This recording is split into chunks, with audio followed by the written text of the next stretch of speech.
मुंबईच्या हवेची गुणवत्ता खालावली। देवनार, माझगाव आणि वरळीतील हवा वाईट श्रेणीत। नागरिकांच्या आरोग्यावर याचा वाईट परिणाम होण्याची शक्यता।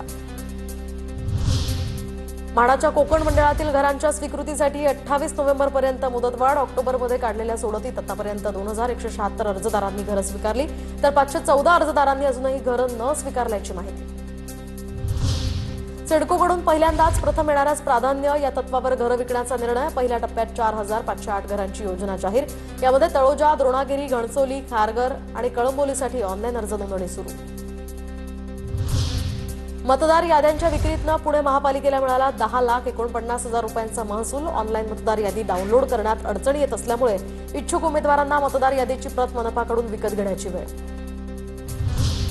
मुंबई मनपानं जाहीर केलेल्या प्रभाग आरक्षणावर 129 हरकती आणि सूचना। हरकतींवरील सुनावणीनंतर 28 नोव्हेंबरला अंतिम आरक्षण विहित नमुन्यामध्ये सादर केलं जाणार। पुणे महापालिकेकडून कचऱ्यातील चिंध्या लेदर गाद्यांवर आता प्रक्रिया करणाऱ्या प्रकल्पाचं भवितव्य अधांतरीच। गडबडीत मंजूर केलेल्या या प्रकल्पाला आयुक्तांकडून ब्रेक। पुण्यातील सावित्रीबाई फुले पुणे विद्यापीठामध्ये सहअभ्यासक्रम अद्याप कागदावरच, तर अभ्यासक्रमाच्या पार्श्वभूमीवर महाविद्यालयाच्या स्तरावर अभ्यासक्रम निश्चित करून हे धोरण निश्चित करण्यात येणार। पुणे शहरात दररोज 100 किलोपेक्षा जास्त ओला कचरा निर्माण करणाऱ्या गृहनिर्माण संस्थांना प्रक्रिया प्रकल्प राबवणं बंधनकारक। अंमलबजावणी होत नसल्यामुळे महापालिकेच्या संस्था आणि सोसायट्यांना आदेश।